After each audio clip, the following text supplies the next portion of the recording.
verdade não é uma exposição que aí eu precisaria fazer toda a contextualização. A gente já vai direto no tema. Pode passar aí pra gente? O texto é esse. Você vai abrir a sua Bíblia por quê? Porque, apesar de estar na tela, você vai dar uma olhada aí ao redor desse texto para a gente entender algumas coisas. Por isso estou sofrendo essas coisas. E aí você já vai me responder por isso o quê? Olha antes aí. Por que Paulo está sofrendo? Por isso o quê? Do que ele está falando nos versos anteriores? Por que ele está preso? Por que ele sabe que ele vai morrer? A resposta é por causa do Evangelho. Por isso estou sofrendo essas coisas e não me envergonho, porque eu sei em quem tenho crido. Estou certo de que Ele é poderoso para guardar aquilo que me foi confiado até aquele dia. E aí, se a gente tivesse tempo para ler um pouquinho o capítulo inteiro, você perceberia que guardar o que me foi confiado pode ter duas interpretações: ou é o Evangelho que foi confiado a Paulo, ou é o próprio ministério de Paulo, que inclui a sua vida. A aplicação aí tanto faz. A mensagem e o mensageiro nesse ponto se confundem. E eu oro a Deus para que eu tenha essa experiência, você também, de um dia as pessoas confundirem mensagem e mensageiro, olharem para a gente. A gente vai estar tão absorvido no Evangelho. Quando você chegar, o Evangelho chega junto. Quando você abrir a boca, só sai Evangelho dali. Que essa seja a nossa experiência. Bom, pode passar aí. Eu quero destacar 3 pontos. Saber, crer. O estou certo ali, gente, essa versão não é a melhor nesse ponto, né? Ele é a melhor, na minha opinião, em outros pontos. Mas nessa parte, estou certo, dá uma má impressão pra gente se eu estou certo, eu tenho razão e você está errado, é isso. Não é nesse sentido. Estou certo aqui é de que eu tenho certeza. Estou certo, estou convicto. Tenho certeza disso. Me parece que esse hino ainda continua no Inário Adventista. Eu ganhei o Inário e não conferi ainda. Mas se tiraram, eu vou fazer uma manifestação na frente da CPB. Porque esse era o hino preferido da minha avó. É um sacrilégio tirar o hino da minha avó do Inário, né? Mas eu sei, eu creio e eu tenho certeza, me parece que não faz muito sucesso hoje. São afirmações que são consideradas inadequadas. Quando você diz que sabe e crê e que tem convicção, tem certeza, isso dá um ar de arrogância para você. E a gente precisa entender melhor esses 3 aspectos. Pode passar aí o primeiro deles. Eu sei, o verbo eido. No texto de Paulo aí a Timóteo, na carta, nas 2 cartas, ele usa sinônimos. Ele usa esse verbo, ele usa gnoses, ele usa epignoses, ele usa outros substantivos e verbos, né, relacionados ao conhecimento. Tem a ver com conhecimento. Paulo sabe, nas 2 cartas, ele sabe várias coisas. Ele sabe que a lei é boa, em 1 Timóteo 1,8. Ele sabe, ele quer que Timóteo saiba como proceder na casa de Deus. Pode passar o próximo slide. E eu fiz uma lista aí. Sabemos que a lei é boa, sabemos que a lei não é feita. Saiba, Timóteo, como as pessoas devem proceder na casa de Deus, etc. A lista seria maior. Pode passar para o próximo. Evite as controvérsias, porque você sabe que isso acaba em briga. Ou seja, não é arrogância você falar que sabe quando você sabe. O crente pode falar que sabe muita coisa sobre Deus. Por quê? Porque senão a gente invalida a revelação de Deus. A gente sabe o que Deus revela. Se Deus revelou é para você saber. Você sabe de quem aprendeu essas coisas. E eu destaquei ali essa ocorrência da palavra convicção em 2 Timóteo. Você não apenas sabe, você tem convicção. Você está inteirado dessas coisas. Desde a infância, o Timóteo sabe as Sagradas Letras. Ele tem conhecimento daquilo. Então, não se deixe calar ou não deixe a acusação de arrogância minar as suas convicções. Não é errado você dizer que sabe, se você sabe. O problema é quando o sujeito acha que sabe. Concorda comigo? E aí ele fala várias coisas sobre Deus que ele tirou fonte, vozes do corredor do residencial. Aí está errado. Se você não sabe, se aquilo não foi revelado, você não sabe. Se Deus te revelou, é para você saber. Ok? Existem várias camadas disso aí, a gente não vai tratar disso, mas ok, pode passar para o próximo. Na Bíblia há várias declarações de eu sei e eu não sei. Eu vou usar essa senhora como exemplo. Existem mistérios na Bíblia, concorda?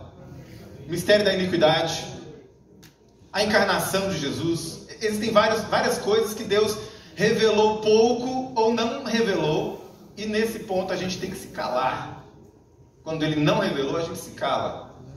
Não estamos autorizados à especulação. Porém, há um abismo, meus amigos, entre afirmar que a gente não pode saber tudo sobre Deus e afirmar que a gente não pode saber nada sobre Deus. Existe uma falsa humildade sendo pregada hoje. De que eu não sei nada, só sei que nada sei. E aí o cara que falou isso escreve um livro de 600 páginas. É muita página para quem acha que não sabe nada, né? Concorda? Não caia nessa conversa. Ninguém vive sem saber nada. Não existe pregador que não sabe de nada. Ele pode saber errado, mas ele sabe alguma coisa. Então, a pretexto de humildade, veja, estamos diante do incognoscível. Deus, né? Eu gosto da música, concordo com ela. Ninguém explica Deus de fato.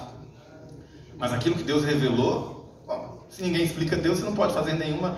Ninguém explica Deus no sentido absoluto, né? Você não pode fazer nenhuma afirmação sobre Ele.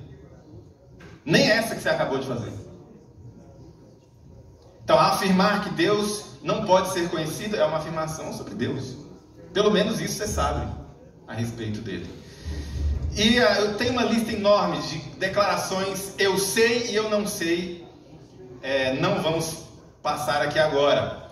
Eu quero dizer para você que é preciso saber. Uma pesquisa da Sociedade Bíblica Americana de 2020, recente, mostrou que 40% dos jovens entre 18 e 25 anos dos Estados Unidos, maior país protestante do mundo, 40% creem que Jesus Cristo era humano e cometeu pecados como qualquer outra pessoa. Essa é a cristologia do meu Cristo, minhas regras. Concorda? Isso não sai da Bíblia. Você, com a Bíblia aberta, conseguiria dizer que essas pessoas estão certas? A Bíblia diz algo sobre se Jesus cometeu ou não pecado, sim ou não? Então isso está revelado, meu amigo. Não é uma humildade afirmar isso aqui, é um erro. E não é falta de humildade afirmar que essas pessoas estão erradas. Isso está revelado, vocês estão me entendendo? Ah, mas essa é a sua opinião, não, isso está escrito na Bíblia. Essa é a sua interpretação, não, meu amigo, se chama alfabetização. Basta saber ler. Algumas questões na Bíblia, de fato, são questões de interpretação, N possibilidades, etc. Mas algumas questões não estão abertas. Deus é amor. Qual é a interpretação que você torce esse texto para transformar Deus em outra coisa? Basta você ler. Existem revelações nesse nível. Quando você lê que Jesus Cristo é santo, inculpável, Hebreus, separado dos pecadores, que nele não havia pecado algum, não existe interpretação que faça esse texto dizer o contrário. A cristologia freestyle, é curioso que se você entrevistar qualquer demônio, ele vai saber que isso está errado. Qual era a reação dos demônios diante de Jesus Cristo? Hã? Tu és o santo de Deus. Já começa aí. Os demônios diriam, esses caras não sabem o que estão falando. Legião teria uma cristologia melhor. Legião. Como é que é teu nome? Legião. E aí, o que tu acha desse pessoal? Rapaz, olha, eu sou um demônio, mas esses aí estão de parabéns. Viu? São crentes? São crentes. Tá bom?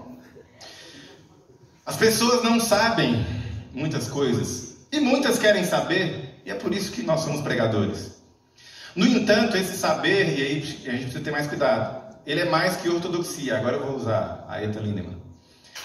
Porque saber por saber, os demônios sabem também, certo? Concorda? Eles sabem. E eles sabem, eles creem e tremem, né? Crês tu que é um só Deus? Então, o que faz diferença? Como disse John Wesley, Isso é mais do que ter opinião correta. Apesar de só sentirmos temor de Deus quando fazemos uma ideia certa a seu respeito, é possível termos um conceito acertado sem temor. Satanás é uma prova disso, sem aquele temor que se submete, aquele temor que se compromete, o temor obediente. Ele não tem isso. Muita gente tem conhecimento ortodoxo sem ter uma experiência com Deus. A doutora Etta Linneman é uma discípula de Bultmann, e ela, resumindo, uma mulher extremamente inteligente, capaz, lia o Novo Testamento em grego como você lê em português, até melhor, né? Certamente, em alguns casos. E um dia, um grupo de teologandos que tinha um pequeno grupo na faculdade convidou a doutora para um culto ali, uma reunião de oração. Ela nunca tinha aceitado, um dia ela aceitou. E olha como é que Deus trabalha. O Evangelho, meus amigos, é o poder de Deus, tá? O Evangelho é o poder de Deus, não é retórica. E ali no meio daquele monte de aluno, ela falou assim: eu tive uma experiência com Deus ali. Eu conheço o Evangelho de trás para frente, em qualquer língua que você quiser. Estudei com Bultmann, mas eu nunca vi o que eu vi ali. Ela teve uma experiência com Deus. E o resultado da história é que ela simplesmente abandonou tudo o que ela tinha escrito de teologia até o momento. Perdeu a carreira. Saiu do grupo mais requisitado até a época, até hoje ainda é famoso. Um grupo de exegese do Novo Testamento. Ela saiu, abandonou. E ela escreveu esse livro, tem em português, não sei o título dele em português, mas na introdução ela faz o seguinte conselho para os leitores: eu tive uma experiência com Deus, tive que reaprender quem Ele é, não apenas teoricamente, mas com experiência. Vou dedicar os meus talentos, tudo que eu aprendi, a treinar missionários, é isso que ela faz hoje. E ela termina a introdução dizendo assim: eu joguei todos os meus livros fora, tudo que eu tinha escrito. Recomendo que você, leitor, faça o mesmo. E agora, hein? Ela trocou um tipo de conhecimento por outro tipo de conhecimento. O conhecimento é importante, mas se você para no saber intelectual, você pode cair no gnosticismo. Racionalizar a experiência religiosa. Ou seja, se você sabe disso, então está mais perto de Deus. Seguir Jesus assim se torna mera experiência intelectual, e Jesus não é apenas para ser entendido. Ele é Deus encarnado. Ele é o pão da vida. Jesus é para ser devorado.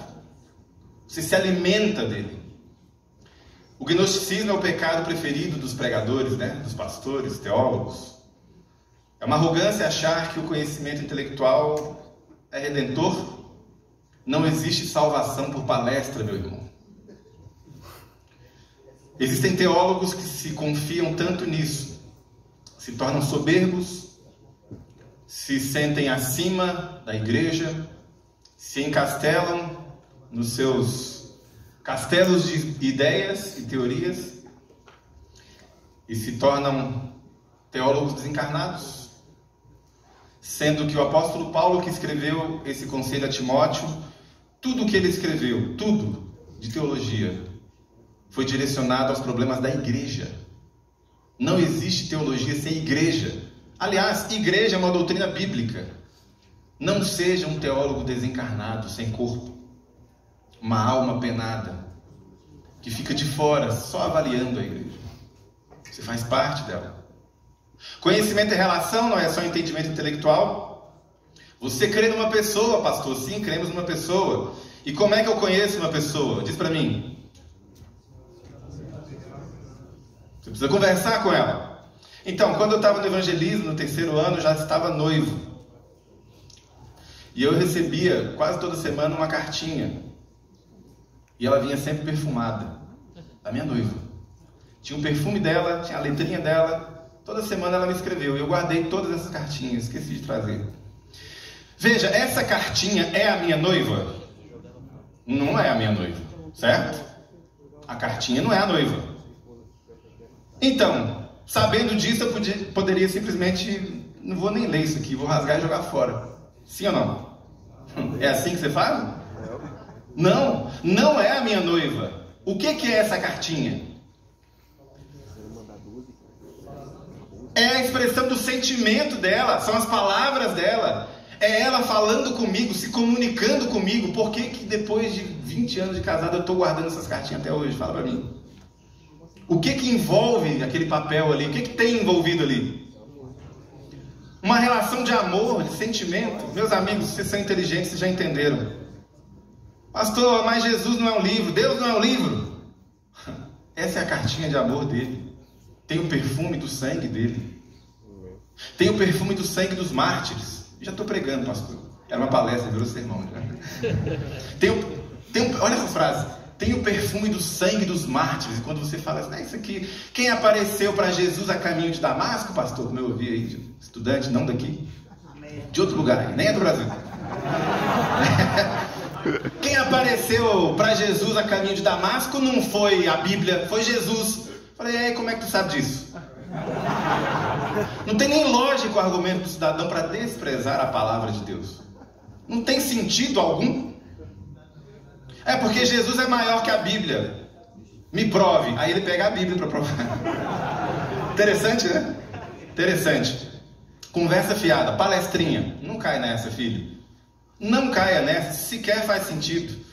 A carta da minha noiva não se opõe à minha noiva. É a expressão do coração dela. Será que nós chegamos naquele dia em que Chesterton anunciou que a gente teria que provar que a grama é verde? Eu acho que não. Nós temos agora que provar que a grama é grama, antes de provar que ela é verde. Sabe, pode passar o próximo slide aí?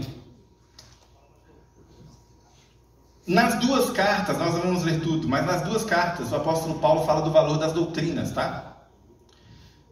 As doutrinas, didascalia, o ensino. Jesus Cristo era admirado por várias coisas. Dentre essas coisas, por causa da sua doutrina. E o apóstolo Paulo havia pedido a Timóteo que ficasse em Éfeso para advertir algumas pessoas para não ensinarem outra doutrina. Ele tinha que ensinar a sã doutrina, a boa doutrina. Ele tinha que se cuidar e cuidar da doutrina. Por quê? Porque fazendo isso, meus irmãos, não é brincadeira. Isso é um assunto de salvação. Assim, se você cuidar da doutrina, você vai ser um pregador legal. Não é isso. Se você se ligar na doutrina, você vai ser um cara inteligente, admirado por profundidade. Não é isso. O assunto é salvação. Doutrina, inferno. Eu não gosto de doutrina, não. Cheirinho de enxofre perto de você. Sai até de perto que a terra pode se abrir. Ouvir um pastor, pregador, teologando falar que não curte muito doutrina, já sai de perto que a terra vai engolir ele em qualquer momento. Se a gente estivesse no Antigo Testamento. Eu digo isso com toda sinceridade. O cidadão que diz que doutrina não importa, já está ensinando uma doutrina. Doutrina é ensino. Não tem como fugir disso. Pode passar para o próximo slide. Passa lá. Vamos para o segundo. Além de saber, você precisa saber. Existe um conteúdo. O relacionamento com Deus não é só intelectual, ele é também intelectual. O relacionamento com Deus não é só proposições, mas é também proposições. Ninguém constrói conhecimento sobre nada. Além disso, você precisa crer. Pode passar o próximo. A gente precisa crer. Sabe, a crença é algo que Paulo gostava muito. Ele usa essa expressão várias vezes, tanto o verbo quanto o substantivo. A palavra fé, crença, o verbo crer. Isso aparece várias vezes nas duas cartas. Ele fala que Timóteo tinha uma fé não fingida, né? E que ele deveria reter com fé a sã doutrina que tinha aprendido de Paulo. Na primeira carta ele já havia dito que o bom ministro de Cristo é alimentado com palavras de fé e de boa doutrina. Sempre fé, doutrina, fé, doutrina. Qualquer um que apresentar para você fé e doutrina como oposição, ele está te ensinando uma doutrina falsa. Não existe oposição entre fé e doutrina. A conversão do procônsul Sérgio Paulo lá em Atos, ele ficou maravilhado com a doutrina do Senhor e se converteu. A doutrina do Senhor trouxe aquele homem aos pés de Jesus. Ensino. Mas não basta apenas a questão intelectual, você precisa crer. Quem se desvia da doutrina perverte a fé. 2 Timóteo 2,18. É doutrina ou fé? Bom, Quem não tem doutrina correta biblicamente, perverte a fé, não consegue nem crer. As pessoas precisam saber, pastor, mas a minha avó, ela era uma pessoa ignorante, ela não sabia muita coisa, mas ela tinha uma linda fé. Ela sabia alguma coisa, meu amigo. Ela sabia. Até Jó sabe. A gente não gosta de falar que Jó não sabia de nada? Me ajuda aí. Você se lembra de texto em Jó, onde ele fala que sabe? Eu sei em quem tenho crido. Não estou entendendo nada disso aqui. Mas uma coisa eu sei. Eu sei que meu Redentor vive, na verdade. Eu sei que meu Redentor vive. E tem uma lá no final, no capítulo 42. Eu sei que tudo podes, e nenhum dos teus planos pode ser. Ele está certo ou está errado aí? Então ele sabe. Isso é suficiente para ele. O resto das coisas ele não sabe, mas isso ele sabe. Aquele cego. E aí, quem te curou? Esse homem que te curou, esse tal de Jesus, é pecador ou não? Rapaz, se ele é pecador, não sei. Eu só sei de uma coisa. Eu sei. O que eu sei? Eu era cego, agora estou vendo. E aí? Como é que tu me explica isso? Agora, meu avô alcoólatra até os 50. Já foi preso, já deve ter matado gente. A família desconfia que matou gente por ele. Já morreu. O que o senhor sabe sobre Epaminondas? Isso é nome de avô. O que o senhor sabe? Não sei de muita coisa, não. Eu só sei que eu era um cachaceiro. E Jesus mudou minha vida. Ele sabe. Isso é o poder de Deus na vida da pessoa. Não é uma ignorância, é um conhecimento. Ela conheceu a Deus. Ok? Isso liga fé à doutrina, ao conhecimento. É por isso que a igreja é descrita nessa carta como coluna e baluarte da verdade, no 1 Timóteo, na verdade. E a Bíblia é descrita por Paulo no capítulo 2 de 2 Timóteo como a palavra da verdade, que precisa ser bem manejada. Paulo profetizou, e aqui está escrito, né? Que as pessoas se recusarão a dar ouvidos à verdade, entregando-se aos mitos. Veja, verdade existe sim, meu amigo. Existe verdade. Não duvide da existência da verdade. É impossível você provar que não existe verdade. Filosoficamente, não existe um silogismo capaz de conter o ensino. Olha, não existe verdade. Isso sequer faz sentido. É como eu dizer assim, olha, eu não sei falar em português nenhuma palavra em português. Isso não faz sentido. Você já está falando em português. É como você respirar fundo para dizer, eu não creio no oxigênio. Verdade existe, tem que existir verdade. Senão o conhecimento se torna impossível. O vínculo entre crer e saber explica o fato de Timóteo seguir o ensino e a fé de Paulo. A advertência de Paulo para ele é: tu, porém, permaneça naquilo que aprendeste, que foste inteirado, que tens convicção.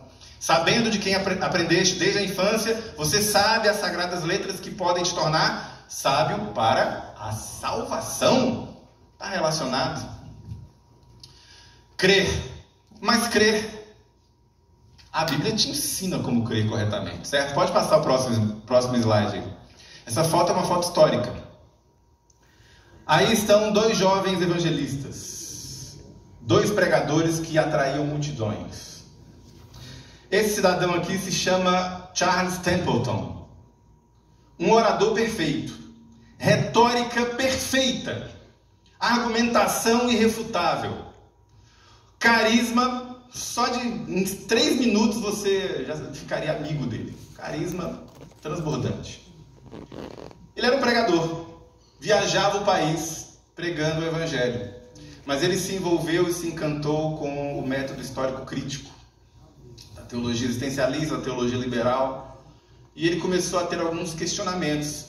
E ele começou a levar esses questionamentos para o púlpito. Olha aqui para mim, meu amigo teologando. Ele levou para o púlpito. Existe uma galera, uma multidão, só esperando você levar isso para o púlpito. Sabe o que começou a acontecer com as conferências dele? Tem público para isso. A pregação da ambiguidade, a pregação da não certeza, tem público. Você vende livros e livros assim. Bart Ehrman ficou milionário. Só fazendo perguntas.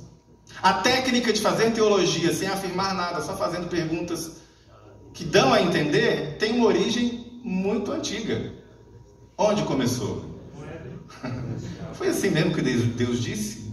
Primeira teóloga liberal da história, a serpente. Veja bem, não estou afirmando nada, só estou te perguntando, calma lá. Foi isso mesmo que Deus disse? Não confrontou a existência de Deus, não existe ateísmo ali em Gênesis 3. O problema de Gênesis 3 não é o ateísmo. O problema de Gênesis 3 é lançar dúvida sobre a palavra de Deus. O cara chega assim, bom dia, eu sou um ateu, tranquilo, não tem problema nenhum contigo. Bom dia, eu sou desses da interrogação. Aí, irmão, eu me tremo todo diante de você. O inimigo declarado é menos perigoso do que o pregador da ambiguidade. O inimigo declarado é menos pernicioso para a saúde espiritual da igreja do que aquele que fica na pregação da dúvida. Não leve para o púlpito. O púlpito é lugar de certeza, irmão. Leve a dúvida para a sala de aula. Vocês não levam, vocês ficam lá só no celular. O professor está lá, o professor tem uma dúvida. Sabe para onde tu vai levar essa dúvida? Para a tua igreja, do estágio. Para o teu pequeno grupo sexta-feira agora. Aí o cidadão já está carregado de fardos, de dúvidas. Ele está cambaleando na fé. Ele vai chegar lá e vai ouvir do pastor. Eu também não sei não. Que conversa é essa? Guarde as suas dúvidas para o lugar secreto. Você e Deus. Deus, e aí? Estou em crise aqui. Púlpito não. Púlpito a gente leva certeza. Leva o que a gente sabe. Olha, em 2011, eu tive uma experiência muito triste na minha vida. Aliás, deixa eu terminar essa história aqui. Se envolveu com isso aqui, virou ateu, tá? Virou ateu. Esse outro aqui que eu nem falei, se eu vou falar o nome dele, você já sabe o resto. Billy Graham. Pronto. O maior evangelista da nossa era. Não era excelente orador como ele, não era tão inteligente como ele, não era tão carismático como ele, mas falou assim, Deus, eu sou meia boca, mas se o Senhor quiser me usar, me use, aqui estou eu. Tive problemas também, com crises teológicas, mas sabe, Deus, o que eu sei é suficiente para evangelizar, e é disso que eu quero falar. Meu pai foi levar um carro para mim, eu comprei um carro, eu era pastor do IAESC. Ele foi levar o carro novo e buscar o velho. E levou minha irmã e o meu sobrinho, 10 anos, que eu tinha batizado uma semana atrás. Saindo do IAESC, passando por São Paulo, o meu pai parou o carro para pedir informação para o carro da concessionária do pedágio. Um caminhão da Dell sofrendo um assalto passou do lado deles. Troca de tiro entre os seguranças e os bandidos. Todo mundo se joga no chão. Meu pai, 65 anos, vai rastejando até o carro, porque ele se lembrou, tem gente dentro do carro. Tiro, tiro, tiro, tiro. Olha dentro do carro, pela porta, não tem ninguém. Ele dá a volta no carro e ele vê a seguinte cena. A minha irmã, com o meu sobrinho na frente dela, e ela levanta a camisa dele para tentar fazer primeiro socorro, ela tem curso de socorrista, e a mão dela entra no corpo dele, porque ele foi atravessado por um tiro de fuzil, 10 anos de idade. O tiro entrou, atravessou o corpo dele, atravessou o pé do irmãozinho dele, estava do lado, ele estava com o irmão também. Morreu. Meu pai, a gente ligou para ele, e ele tentou disfarçar. Eu conheço meu pai, e pela voz eu percebi, fala pai, o que aconteceu? Ele falou, ele morreu, está aqui na minha frente. E aí eu entrei em estado de choque. Vários amigos da associação ali, norte-catarinense, tentaram me ajudar. A associação, nem sei, na verdade até hoje eu não sei como aconteceu, não me lembro, estava sob efeito de remédios. Avião, Belo Horizonte, Uber, aeroporto, casa do meu pai. Eu consegui chegar lá 2 dias depois. Quando eu chego no portão, o meu pai, que é o herói da minha vida, o homem feito de ferro, primeira coisa que ele me pergunta, o que você acha? Por quê? Filho, por quê? Ele falou assim, porque não eu, já vivi muito, menino de 10 anos. Eu pensei, irmãos, por que não um bandido? Vamos ser sinceros? Uma troca de tiro, tem uma família, um funcionário da empresa, um funcionário do pedágio, e os bandidos aqui? Seja sincero, quem merece levar um tiro? Não vem com conversa fiada. Você tem que escolher um. É uma criança de 10 anos que tem que levar um tiro? Não. Eu pensei isso. Meu pai falou, por que não eu? Qual que é a resposta que um pastor dá diante dessa pergunta? Qual que é a única resposta possível? Por que isso aconteceu? Por quê? Eu não sei. Eu não sei. Por que não foi? Não sei, pai. Por que não foi? Não sei. Por que não deu? Deus não fez eu pegar? Não sei, pai. Não sei. E eu tive que fazer o enterro desse menino. O que tu acha que eu falei para a minha família diante daquele túmulo? Olha, eu não sei um monte de coisa, viu? Não. Eu falei o que eu sei. Sabe o que eu sei? Eu sei que Jesus Cristo é a ressurreição e a vida. Amém. Isso eu sei. Eu sei que no último dia, ao som da trombeta, os mortos em Cristo ressuscitarão primeiro. Foi isso que eu falei sob efeito de remédios. Eu sei. E é isso, meus irmãos. É essa a pregação, você sabe. Pastor, eu não sei muita coisa. Estou aqui no primeiro ano e não sei muito ainda. Mas o que você sabe já é suficiente. Para muita gente, é o que muita gente precisa ouvir. Ninguém precisa ouvir as tuas dúvidas. Talvez alguém muito íntimo para te ajudar. A minha irmã pode ser membro da tua igreja. Minha irmã está em terapia até hoje. 11 anos de terapia. Quase acabou o casamento. Membro da tua igreja. Chega num sábado de manhã, se arrastando. O que ela vai ver no púlpito? Um pastor que tem dúvidas? Ela vai ver um pregador que não sabe muito bem o que está falando, que acha que é humildade, falar, irmão, eu não sei de nada não. Como assim? Ou que vai fazer gracinha teológica no púlpito? Pregue para minha irmã, meu amigo. Ela está precisando de você. O meu pai, 60 e tantos anos, agora 70 e tantos, pode ser um anciãozinho lá da tua igreja. O que ele vai ouvir nesse sábado? Que você não crê? Que você não sabe como é que funciona? É isso que ele vai ouvir? Por favor, pregue a palavra. E é esse último tópico, pode passar aí para o próximo slide. Pode passar. Mais um. Aliás, deixa esse aí, já vou fechar, viu, pastor? Essa pesquisa aqui é uma pesquisa feita em 2010 de um fenômeno crescente nos Estados Unidos, o fenômeno dos pregadores ateus. Pastores que permanecem no ministério sem crer. Por quê? Porque é cômodo, porque é a profissão dele, porque ele tem contas para pagar, mas ele não crê mais. E ele prega como se ele cresce, só que ele não crê. E essa pesquisa acadêmica, tá? Posso te dar o arquivo para você ler.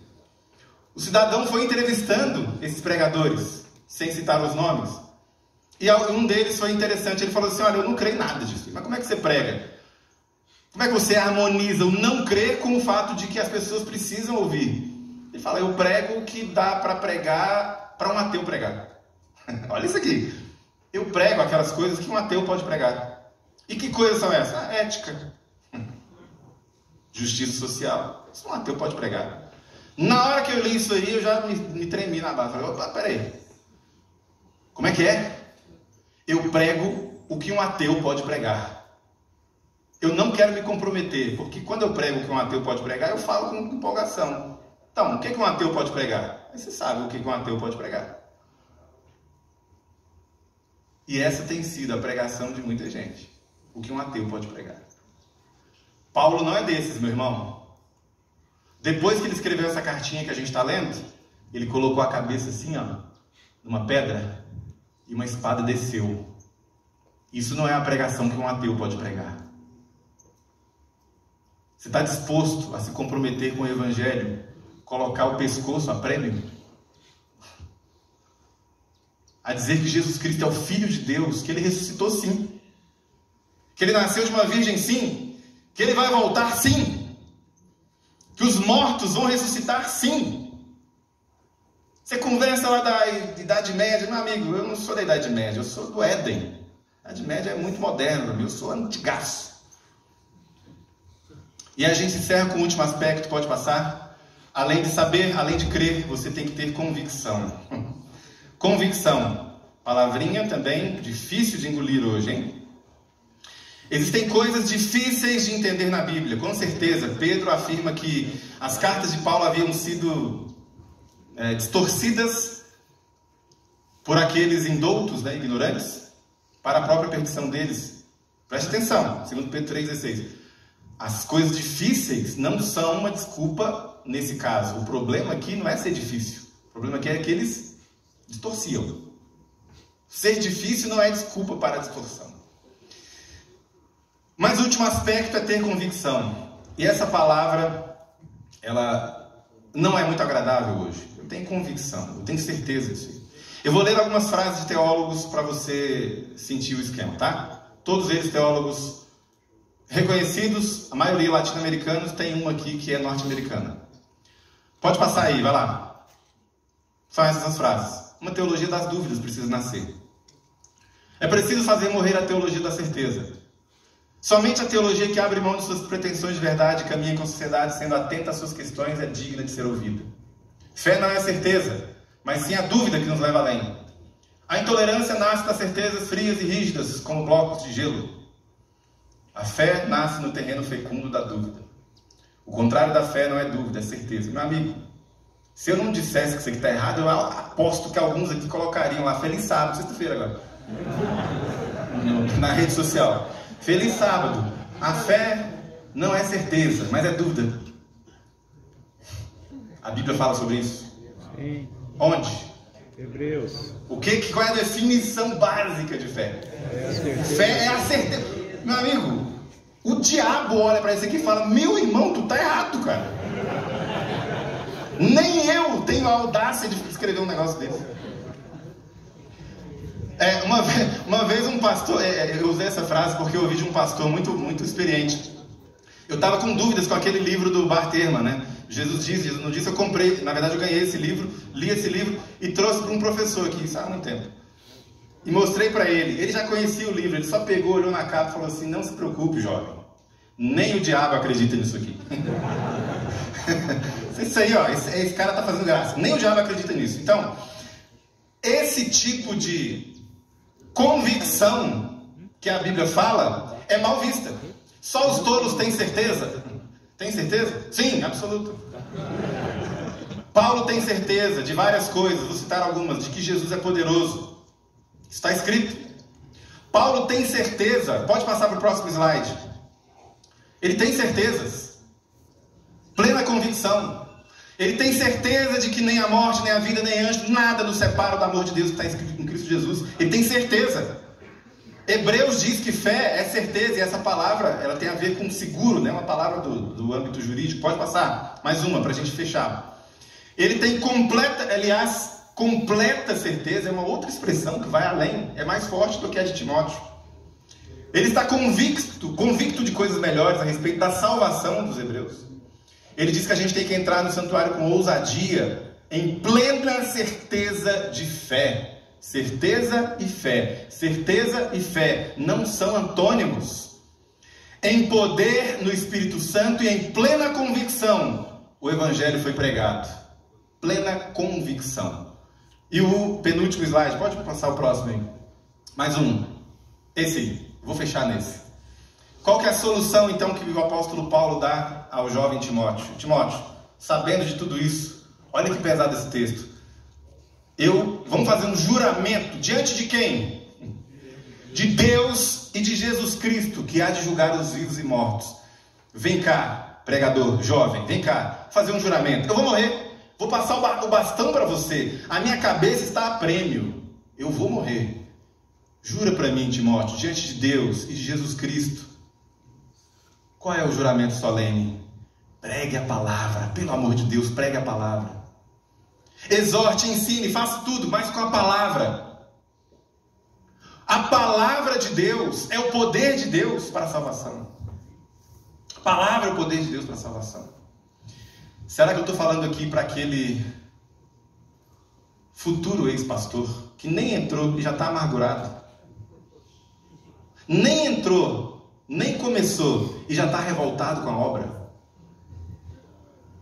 Será que eu estou pregando aqui para aquele futuro ex-pastor que nem começou ainda e já está na pregação da ambiguidade, da dúvida, porque isso parece que é inteligente? Quem é você, meu irmão? Há tempo. Há tempo. 72 pastores se formaram na minha turma. Vários já são ex desse tipo. Onde está você? Seja sincero, você nem crê mais.